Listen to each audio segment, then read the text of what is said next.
Park में लेकर चलती हूँ। ट्रिग्नोमेट्री पार्क का मुख्य उद्देश्य है कि ट्रिग्नोमेट्री जैसे कठिन विषयों को विजुअल रूप से दर्शाए, जिससे हमें हर चीज़ को याद रखने में आसानी हो। आइए सबसे पहले हम चलते हैं अपने यूनिट सर्कल की ओर।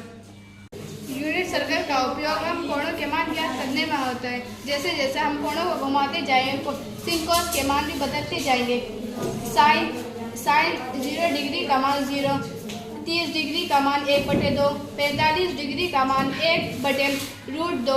ऐसे ही cos थीटा का 0 डिग्री का 1, 30 डिग्री का √3/2।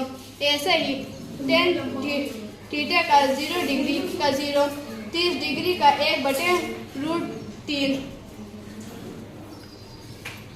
आइए अब हम बात करते हैं वॉचिंग टावर की ओर। इसमें हमने 6 प्रमुख ट्रिग्नोमेट्री रेशियो को दर्शाया है।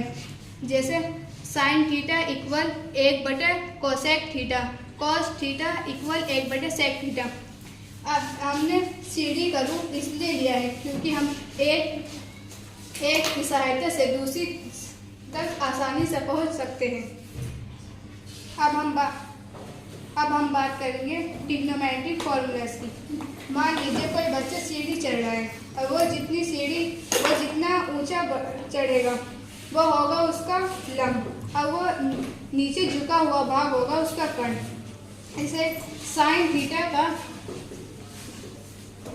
थीटा का फॉर्मूला है लंब बटे कर्ण। ऐसे ही हम इन सारे फॉर्मूले को बना सकते हैं। अब हम बात करेंगे एंगल ऑफ एलिवेशन और एंगल ऑफ डिप्रेशन। अगर हम नीचे से ऊपर की ओर देख रहे हैं तो होगा एंगल ऑफ एलिवेशन, अगर हम ऊपर से नीचे की ओर देख रहे हैं तो होगा एंगल ऑफ डिप्रेशन। बात करते हैं पाइथागोरस थ्योरम की। हमने एक ये सोलर लाइट ली है, इसे हमने इस प्रोटेक्टर से बांध दिया है। मान लीजिए कि कोई एक लड़का खड़ा है, वो इस खंबे को देख रहा है। उसकी आँख के बीच और खंबे के बीच जो कोण बनेगा हम इससे नाप सकते हैं। अगर हमें इस खंबे की ऊंचाई नापनी है तो हमें कोण भी पता है और आधार भी, हम इजीली इस खंबे की ऊंचाई नाप सकते हैं। पाइथागोरस थ्योरम हमें बताती है किसी समकोण त्रिभुज के कर्ण का वर्ग आधार और ऊंचाई के वर्गों के योग के बराबर होता है। a और b, a² + b² = c। यहाँ हमने a और b समकोण त्रिभुज के दो छोटे भुजाएं हैं और c कर्ण है। ध्यान से देखिए, इसमें पीले और नीले वर्ग के क्षेत्रफल को हम जोड़ेंगे तो ये लाल वर्ग के क्षेत्रफल के बराबर आएगा।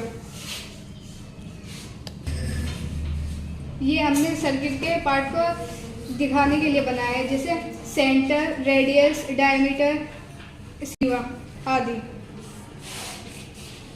अब हम मिलते हैं अपने सुपर हेक्सागन से। इसमें हमने 6 पार्ट बनाए हैं, किसी में तीर का निशान और किसी में बिंदु। ये ट्रिग्नोमेट्री के अनुपातों को यूजली समझने में मदद करता है।